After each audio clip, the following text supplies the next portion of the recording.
देखिए, यहाँ पर मुझे लगता है कि अब तो जांच होनी चाहिए, केवल मंदिर की नहीं। यहाँ पर मुझे लगता है कि इतिहास के कई सारे पन्ने ऐसे भी खुलने चाहिए कि क्यों मजबूरन उन हिंदुओं को पलायन करना पड़ा। उस वक्त की सरकारें क्या कर रही थी? सो रही थी? तब सेकुलरिज्म कहाँ था?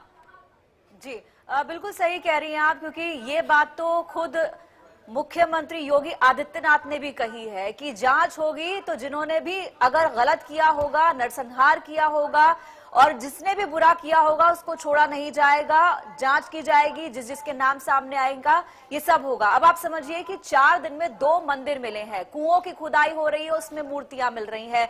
तो वहां जो है अभी की अगर बात करते हैं प्रेजेंट सिनेरियो की, तो वहां पर जो है हिंदू आबादी बहुत कम है, लेकिन जिस तादाद में पलक वहां पर मंदिर मिल रहे हैं, भगवान की मूर्तियां मिल रही हैं, विग्रह मिल रहे हैं, आप ये समझिए कि वहां पर एक समय में कितनी बड़ी तादाद में हिंदू रहते होंगे। लेकिन अपने आप में आप जो बात कह रहे हैं, बड़ा सवाल है कि आखिरकार क्या वजह रही होगी, क्या सरकमस्टांसेस रहे होंगे और कौन सी सिचुएशन रही होगी कि उनको सब कुछ छोड़ करके जाना पड़ा है।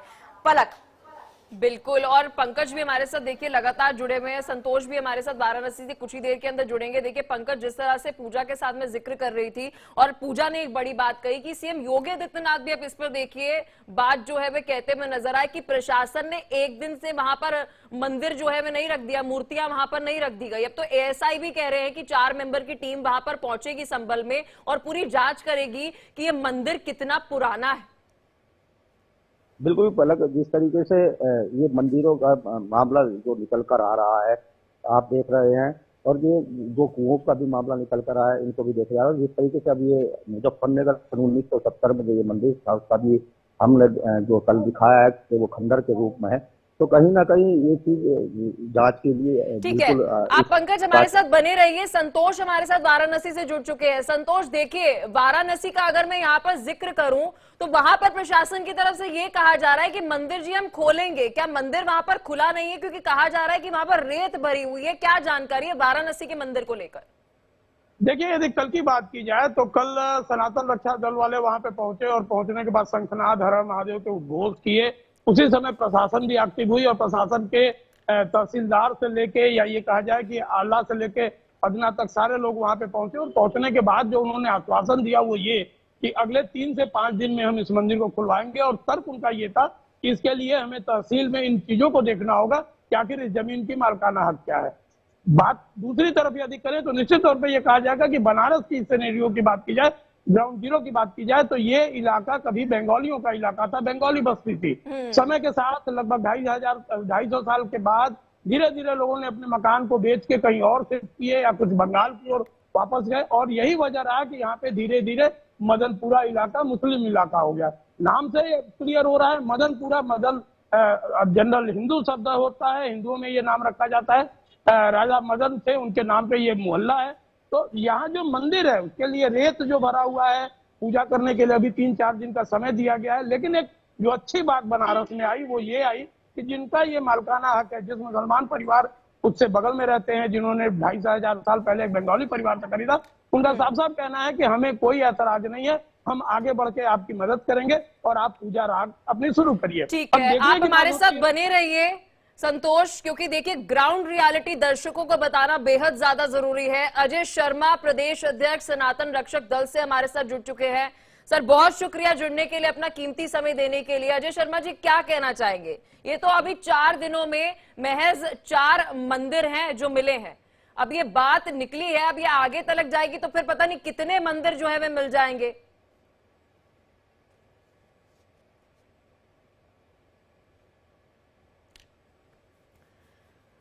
अजय शर्मा जी, क्या आप तक मेरी आवाज पहुंच रही है?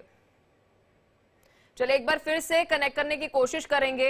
लेकिन देखिए यहां पर मैं जिक्र करूं संभल का, तो 1978 का यहां पर देखिए इतिहास है कि कहा ऐसा जाता है कि 1978 में दंगे हुए और मजबूरन वहां से हिंदुओं को अपना घर छोड़ना पड़ा।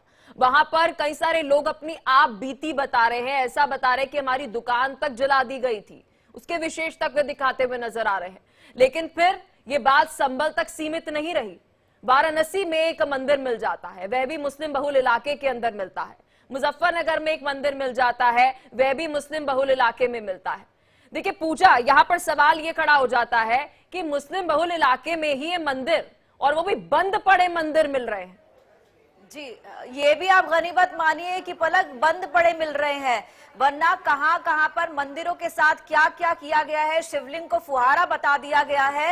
ये अपने आप में आश्चर्यजनक बात है। यहाँ पर अगर हम संबल की बात कर रहे हैं तो जब 1978 के दंगों की बात होती है तो यहाँ पर 180 से ज्यादा हिंदुओं को मौत के घाट उतार दिया गया था। अब उसके बाद जो है यहाँ से लगातार हिंदू जो है पलायन करते गए, और हिंदुओं के पलायन के साथ साथ उनके मंदिरों पर ताले लगते गए, उन पर मिट्टी भरती गई। कुएं जिसकी बात कर रहे हैं, मंदिर जिसकी बात कर रहे हैं, राधा कृष्ण के मंदिर हो, भगवान शंकर के मंदिर की बात करें, बजरंग बली की मूर्ति मिली है, तो ये मंदिर कहीं ना कहीं जो है एक के बाद एक बंद होते चले गए। अब अगर बिजली विभाग कार्रवाई ना करता, एनक्रोचमेंट नहीं हटाया जाता, तो आप समझिए कि ये सच्चाई अब भी बाहर नहीं आती। तो संबल की जांच की बात तो लगातार लोग कह रहे हैं कि होनी चाहिए, किसने कैसे किया, क्योंकि यहाँ पर जो प्रत्यक्षदर्शी हैं, यहाँ पे जो पुराने लोग हैं, उनके भी बयान ऐसे सामने आए हैं कि उन्होंने ये नरसंहार अपनी आंखों से देखा है कि यहाँ पर किस तरीके से हिंदू लोग रहते थे, लेकिन उनको मारा काटा गया, जलाया गया, और वो आखिर में जो बचे कुचे लोग थे, बचे जो हिंदू थे, वो यहाँ से पलायन करने को मजबूर हो गए। अब जबकि यहाँ पर ये लगातार संबल की बात करें, यहाँ पर मंदिर मिल रहे हैं, भगवान की मूर्ति मिल रही है, विग्रह मिल रहे हैं, उसके बाद मंदिरों को लेकर के, लेकिन यहाँ पर पूजा देखिए, दर्शकों के लिए ये जानना बेहद जरूरी हो जाता है, जिस कुएं का हम जिक्र कर रहे हैं पूजा, जानकारी मिल रही है कि जो वहां पर 3 मूर्तियां मिली, इस कुएं के बंद किसने करवाया? नगर पालिका ने बंद कराया। जी, ये देखिए, जब किसी चीज का इस्तेमाल नहीं होता तो ऑब्वियस है कि उस पे ताला लगता ही है, लेकिन बंद करने की वजह क्या होती है? मंदिर पर ताला, अगर आप और मैं हिंदू हैं, मंदिर जाते हैं रोज, पंडित जी वहां पर पूजा करते हैं, तो क्या आप मान सकते हैं वहां ताला लगेगा? नहीं लगेगा। लेकिन ताला भी लगा, बंद भी हुआ, एनक्रोचमेंट हुआ, उसको घेर लिया गया, उसके आगे ऊपर नीचे जो है कब्जा कर लिया गया। आप समझिए कि किस तरीके से जो है, जब लोग चले गए तो किस तरीके से कब्जा हुआ, और लोगों को ऐसा नहीं कि लोग अपनी मर्जी से गए, उनको मजबूर किया गया, उनको जान का खतरा था। जब 180 से ज्यादा हिंदुओं ने अपनी जान गंवाई तो बचे कुचे जो थे वो डर के मारे वहां से भागने को मजबूर हुए, तो उनको मजबूर किया गया, मजबूरी के अंदर वहां से गए हैं। बिल्कुल बिल्कुल, ये मजबूरन पलायन, देखिए मजबूरन ही पलायन जो है वह किया जाता है। संतोष, देखिए यहाँ पर मैं वाराणसी की तस्वीरें देख रही थी, और वो तस्वीरों में साफ साफ दिख रहा था उस मुस्लिम बहुल इलाके में जब प्रशासन पहुंचता है, मंदिर को देखता है, तो वहां के जो लोग थे वो आक्रोशित नजर आ रहे थे। भला आप आक्रोशित क्यों नजर आ रहे हैं? देखिए, निश्चित तौर पे ये दुर्भाग्यपूर्ण बात है, या ये कहा जाए कि ये गलत चीजें हैं। हमारे धर्म स्थल को हमें सौंपना चाहिए, और दूसरे धर्म के लोगों को दूसरे को सौंपना चाहिए। ये सद्भाव और सद्भावना होनी चाहिए।